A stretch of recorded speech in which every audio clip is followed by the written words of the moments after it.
Hey everyone! Today I have with me Ben Simon. He's the co-founder and CEO of America's leading ugly produce company, Imperfect Produce, which he founded alongside Ben Chesler in August 2015. Now, the Ben that I'm talking with today started in the world of food waste as a student at the University of Maryland, where he founded the Food Recovery Network. This was a nonprofit aimed at eliminating waste in college cafeterias. Through his work there, Ben learned firsthand about the 20 billion pounds of produce that never makes it off the farms, often because it's often too big, too small, or too misshapen for the grocery store's beauty pageant standards. He then founded Imperfect to find a home for all of this unloved produce that goes to waste every year. And since then, Imperfect has recovered over 40 million pounds of produce and now operates in 15 major cities across the US. Welcome to the show, Ben. Thanks, Amanda. Thanks for having me. Excited to be here. Yeah, well, so let's go back to University of Maryland. How did you come up with the idea for the Food Recovery Network, and what did that look like? Yeah, for sure. So my journey with Food Recovery Network was really, I'll set the stage and just say, I had been a little bit involved in different type of student organizing and activism, different service projects, stuff like that, dating back from high school. And so I knew I was kind of interested in this stuff and had been involved trying to fight hunger through canned food drives and stuff like that in the community.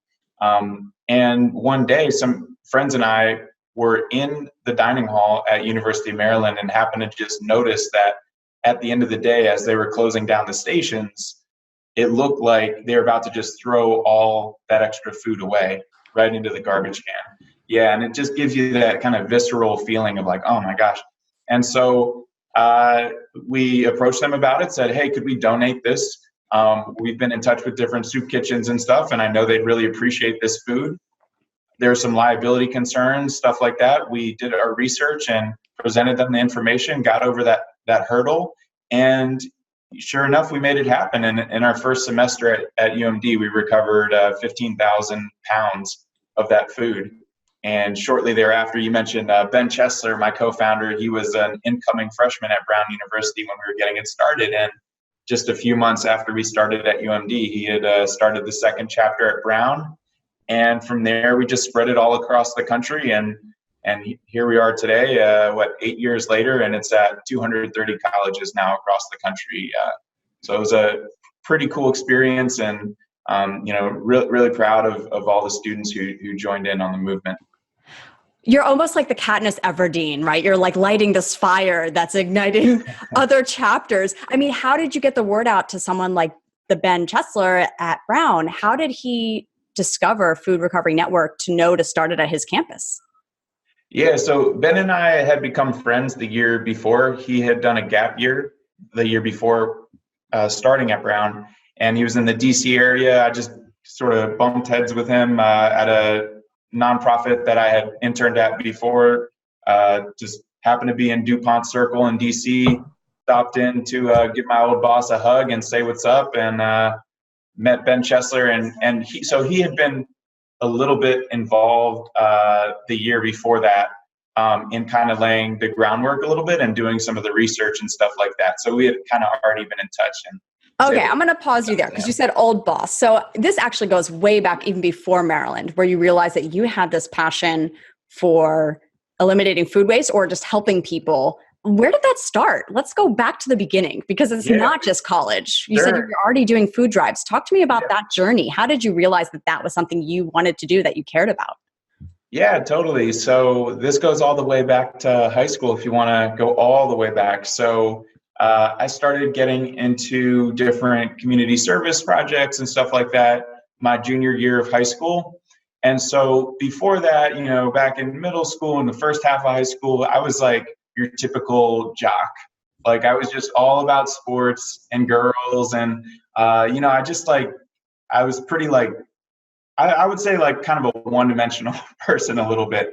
But I was very focused on it. My brother had been the varsity quarterback. Before that, I was training really hard, trying to be the varsity quarterback. And I think I had a good shot at it. But in two-a-days, just a few weeks before my junior year of high school, ended up having a pretty serious injury, actually. in my right shoulder and my left leg. And yeah, it just took me off the field, sidelined me, and I didn't have a lot to do with my time. And I think I had kind of needed a little bit of an outlet. And one day I was just kind of wandering through the back halls at my high school, Montgomery Blair High School in Silver Spring, Maryland. And a friend kind of flagged me down and said, "Hey, we're getting this student organization going. We're right about to start our meeting."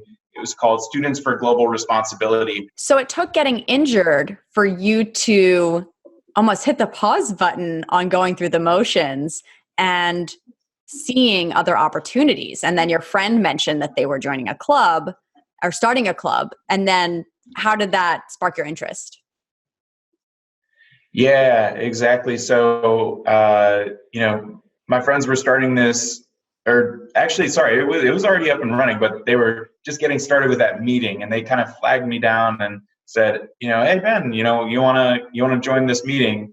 And it was a group called Students for Global Responsibility, and I joined the meeting and just learned about all kinds of different issues I had never heard about, and I think it really shook some of my basic assumptions that all was well and good in the world. We had watched, Invisible Children, documentary, and we just learned about different political issues and different things like that. And at the time, actually, the genocide in Darfur was taking place in Darfur, Sudan, and the U.S. Congress had declared it a genocide, and yet nothing was really being done about it. The death toll was in the hundreds of thousands and continuing to rise every single month. And I think maybe partly as a Jew, having some personal significance with the Holocaust and having met Holocaust survivors and stuff like that. But I think just as a person, as a human being, it sort of felt kind of fundamentally off that there could be a genocide taking place in our time that we were all just watching. And it just sort of felt like, that was right around the time Facebook was just kicking off. This was like 2006 or something. And it just felt like all my friends are kind of distracted, watching TV, doing all the same things I was doing just a year before. But it sort of felt like we were all very apathetic and not caring about these issues. And so I kind of just dove in and said, you know what, I'm going to do my best to make some change. And we ended up mobilizing a ton of high school students at my high school and all around our county to lobby the local government. And we did a big petition, and we did a protest, a die-in protest with 200 students that all went to kind of the town square and sort of laid down, quote unquote, dead at the same time to raise awareness and on the local news and stuff like that. And yeah, I mean, it was just we ended up getting the bill passed, and it was a divestment bill to divest our county pension fund from companies that were doing business in Sudan. So we made the impact we were seeking to make. And I think having that imprinting on me at an early age of, 16, 17, really showed me that, wow, if we just divert a little bit of our energy away from kind of all the typical high school things, we could actually make a pretty big impact. And I think having been a small part of that larger anti-genocide movement, which was largely high school and college students leading that across the country, that was inspiration for me to then start Food Recovery Network as another student movement a few years later down the line. Yeah. So, I hope that there are some high school listeners hearing your story right now thinking, oh, maybe when I get to college, or maybe when I do start my career, that's when I can make an impact, or that's when I can start being more informed and having my voice heard. But it sounds like, there's no better time than when you're young and passionate, that you really can make an impact. And when you put your words out there and you inspire the people around you, and you were able to get 200 other students to do this protest with you, that resulted in the PR and the bill passing to make a difference. I mean, that's incredible. And you were what, 18? Yeah, something 17, something like that.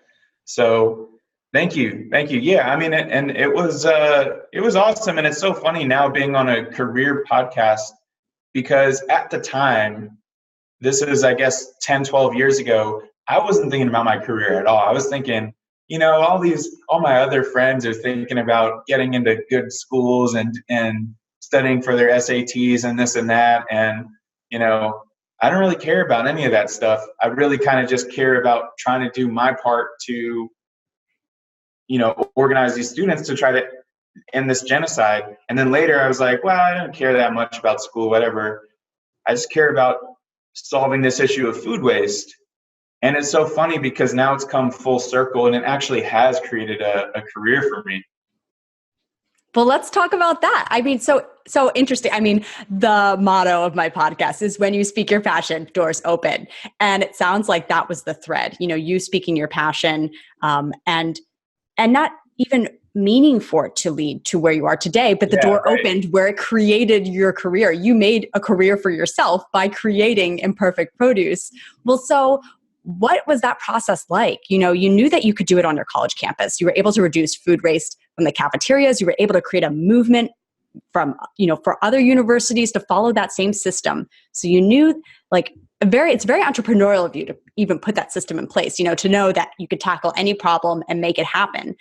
How did you then make the jump to Imperfect Produce? Having been at Food Recovery Network for a few years then at that point and taken it sort of from this really scrappy, completely volunteer-led group where we were just students telling other students about this model we had created to approach your dining halls and recover the food. And we had sort of taken that and grown it into a 501c3 nonprofit organization, staff of maybe 10 or 12 people, small office right off campus in College Park, Maryland. And, That's amazing. I mean, did you fundraise? Did you have to fundraise to make that happen? We did. Yeah, we did. We had to fundraise. We were very fortunate. Sodexo Foundation came in as our founding funder. And they wrote a $300,000 check for us when we were all still college students. I still had another year or two to finish up school, and they were like, we believe in your vision. We want to invest in you. So I was really running that as I was finishing up, and I was taking night classes to finish up at University of Maryland and get my degree. Wow, and, imagine being a college student and getting handed this $300,000 check to make your vision a reality. I mean, I love the word vision because this all happened because you had this vision. You saw a problem and you said, and you made a statement, it can be different. Yeah. And I mean, what was your vision initially?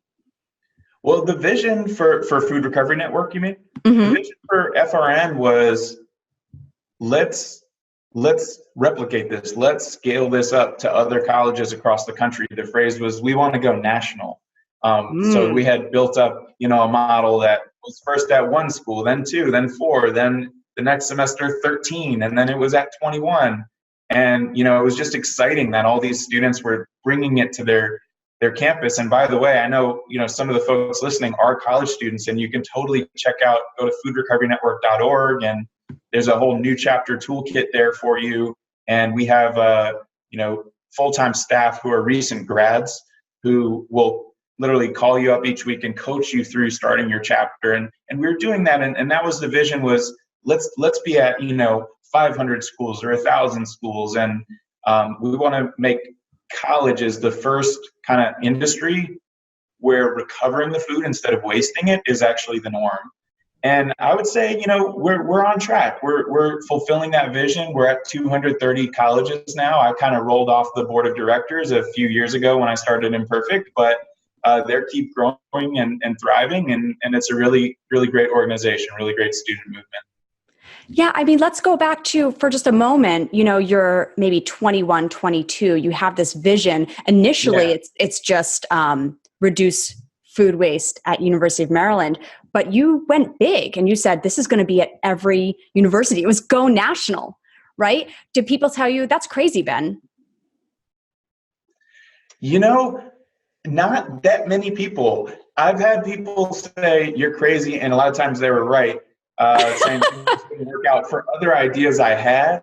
But for that one, it was just such a no-brainer that, when people were like, when we'd say, oh, we're going to take the food that would be wasted, senselessly thrown in the trash can at the end of the day in the dining hall. We're going to put it into aluminum pans and drive it 20 minutes down to a soup kitchen. There wasn't a single person who was like, "You're crazy. That's ridiculous." Everybody was like, "That's ridiculous that you have to do that. That wasn't being done 20 years ago. That's what's ridiculous."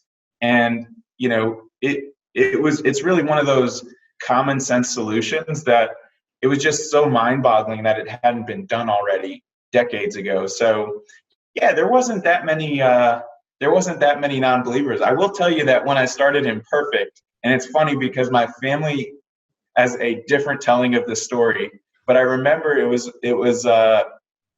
on my birthday, and I was deciding that I wanted to move out to California to start this business, and they were like, "That's never going to work out. Like, people are not going to pay $20 or whatever for a box of ugly fruits and vegetables. 30% off. That's not enough."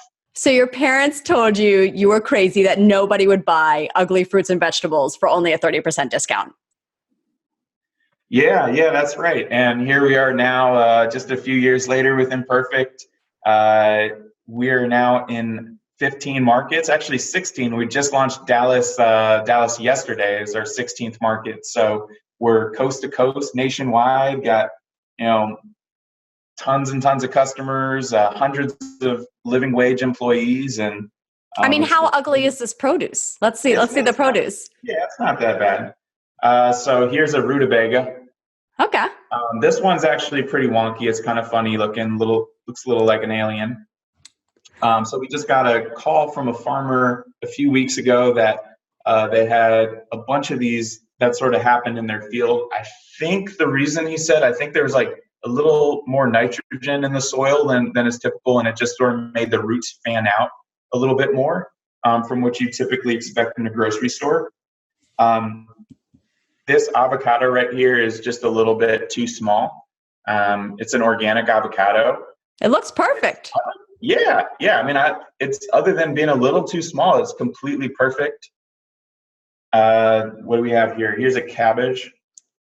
Here's a couple cabbages to show the size difference.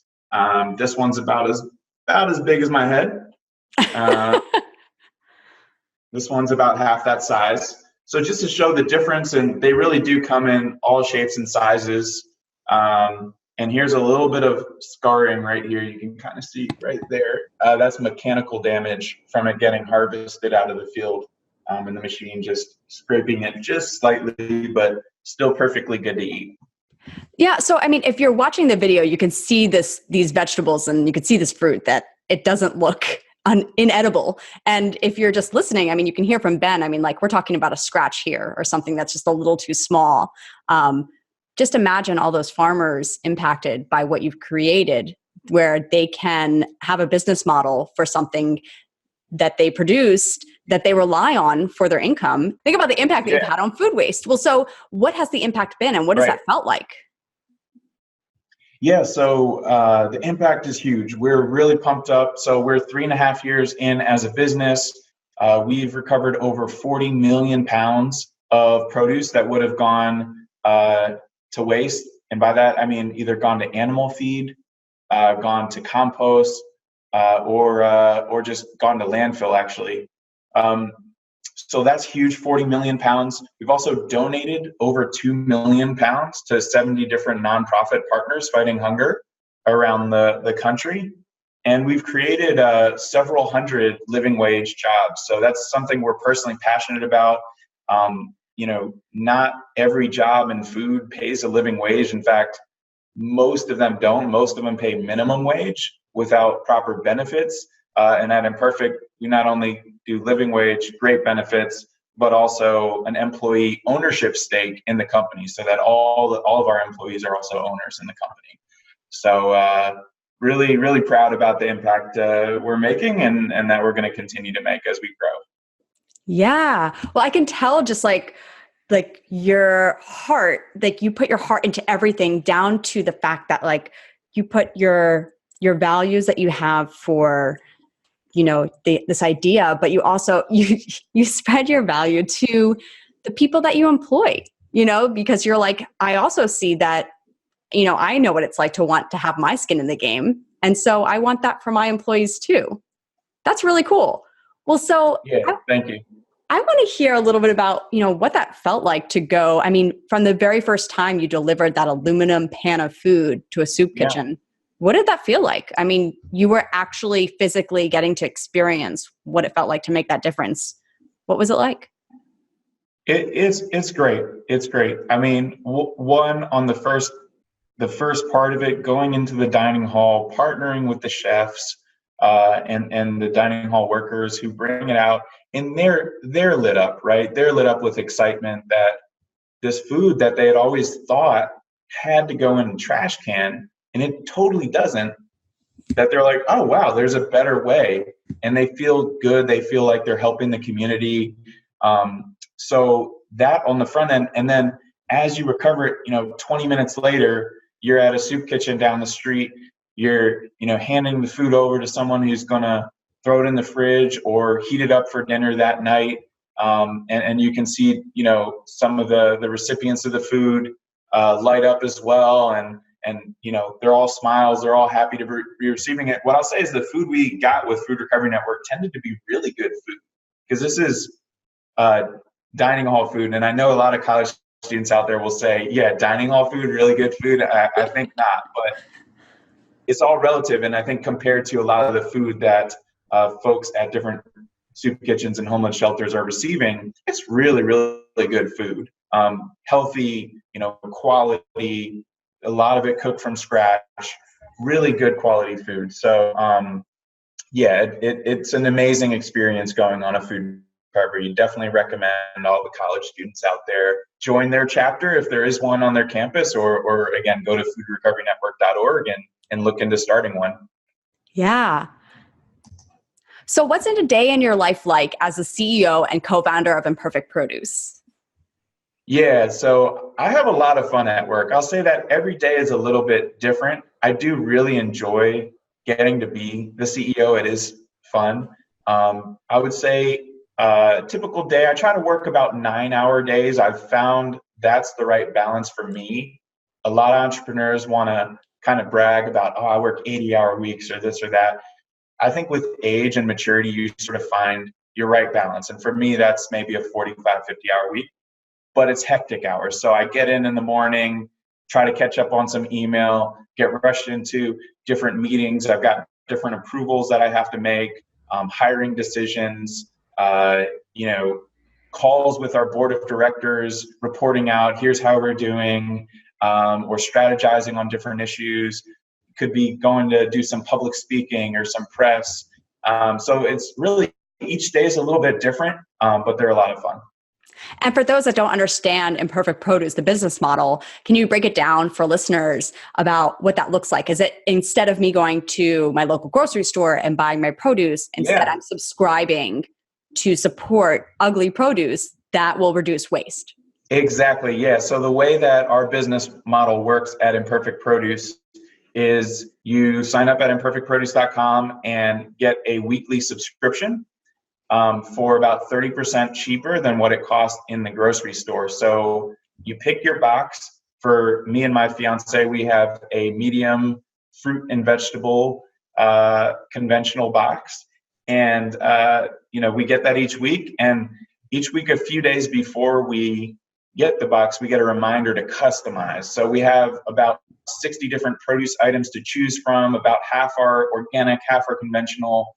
And you take your starting 10 items or so, but if you don't like what you got, if you said, oh, you know what, the box wants to give me more onions, I'm good on onions right now, but I do want to double up on eggplant and avocados, you can do that and completely personalize it.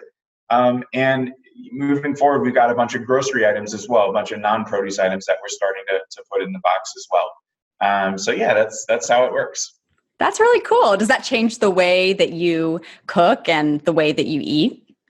It does. I mean, it certainly gives me back a few hours each week to not have to go to the grocery store, which is a bit of a pain point for me. I don't love going grocery shopping. It's just nice. It's a lot of of gets me hooked on healthy eating. Like I just cook a lot more than I used to beforehand. Okay. Well, so tell me about the object you brought and how it reflects your passion, aside from your very awesome Imperfect Produce shirt. Yeah, aside from the Imperfect Produce shirt or the ugly produce here. You got to show the shirt. You got to show the shirt. Okay, yeah. So he's repping the brand. Here. Okay. This is a new addition. We used to go with the off-white. Now we got the dark gray. So this is my passion item that I brought in. So this is actually a physical therapy band. I don't know if you can see this. It says TheraBand on it. I've seen those before. I felt snowboarding. Oh, snowboarding? You're shaking your wrist. Do you have different like issues with? Oh yeah, your elbows or I'm something? always working on strength exercises with my wrists from falling snowboarding. Okay. Yeah. Man. Yeah. Injuries are no fun, and I've definitely had my fair share of them. Just had a ton of them. I don't think I've ever met someone my age with quite as many like different, pretty serious injuries as I have. And the ones I mentioned back in high school, kind of like they got better, but they kind of evolved to different things. But anyway, long story short, it's a big part of my life outside of work is just needing to do a lot of physical therapy to kind of keep my body feeling good. And I do probably about 30 minutes a day right now, which is a little bit lower key. There's been times in my life where I'd had to do 2-3 hours. And I think I've come to actually appreciate it though. At first I'm like, oh, this sucks, man. I keep having all these injuries. Why me? You know, why do I have to do all this stuff?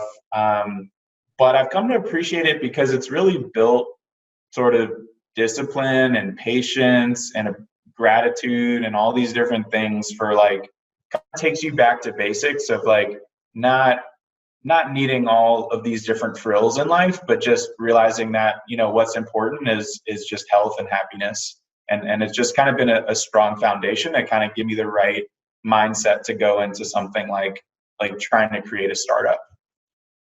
Yeah. Well, so what advice do you have for our listeners today, for young professionals starting out in their career? What advice do you have for them in achieving success or having a big vision?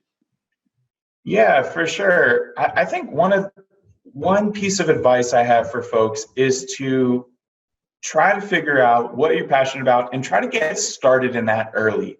I think sometimes people can be thinking, well, I'm kind of passionate about this, but I'm also a little bit passionate about that and that other thing as well. And you kind of divide your time, you kind of do a little bit of everything, and you don't go 2 feet in on anything. Mm-hmm.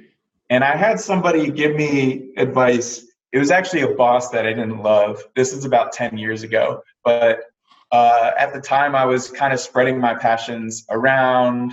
Isn't that funny how we still quote even the bosses we didn't love? Like there was a boss that once the ones you didn't like, one yelled at me for not. It's actually good advice though. One yelled at me for not bringing a notebook into a meeting. And now, I mean, to this day, like I bring my notebook into a meeting because and she was right. But of course, at the time I was like scared to hear that and like thought I was in trouble. Yeah. This particular boss, he used to like hunch over our shoulders and like pop into the room that me and our other unpaid interns were in and like look to see if we had Facebook tabs up on our thing and other things. Which you totally did. You guys working? You guys were, it's like, this is an unpaid internship. Anyway, but the advice was good, which was to figure out what you want to do, at least try to do, and go both feet in. Don't spread yourself thin, trying to do 3 different things, 5 different things, 7 different things. I think there's sort of that stereotypical college student that's like in like 10 different clubs and just kind of shows up to each one, but doesn't really dive all the way in. So like I did that for a little while, but I found my growth as a person really accelerated when I actually started saying no to things. And I just jumped in and said, here's what I want to say yes to. Here's what I really want to spend time on. And the earlier you start, the better. I feel fortunate that in retrospect, I had that injury happen to me in high school and ended up jumping both feet into Students for Global Responsibility back in high school and trying to make a difference on the genocide in Darfur. Because at the time I started to spend 20 hours a week. At a point, I almost dropped out of high school. I mean, I was just so into it. And I think through experiences like that, it really helped to shape me, to teach me a lot of the soft skills, a lot of those leadership skills, communication skills. I mean, I used to be very shy, very soft-spoken, and I didn't know what I was passionate about. And that's so hard to imagine now hearing you speak. I mean, you're so well-spoken, and you can tell that you're a leader, and you can tell that you're able to put forward your vision and get the message out and ignite other people to follow in your movement. Thanks, Amanda. I really appreciate that. But it's just a lot of practice, a lot of like sweat equity, as they say, just putting in time. I think a formative experience for me was back in high school when we did the organizing around the Darfur genocide, was as a pretty shy junior in high school, going around with a clipboard and canvassing people during lunch. And a lot of high school students were like, "No, I'm not signing that thing. I'm not going to put my signature down." But over time, we had enough, and there's enough buzz about it that then you'd go back the next week, and that same person who was too cool for school to sign it would put their name down and sign your thing. And I don't know, it's just the hours and hours of doing that, practicing your elevator pitch, you know, wrapping other students up and trying to get them on board with what you're doing, that I think, you know, really, really shaped me. Yeah. Can I ask you one more question? Sure. Okay. You could see the delay in the movement. How has following your passion impacted your life?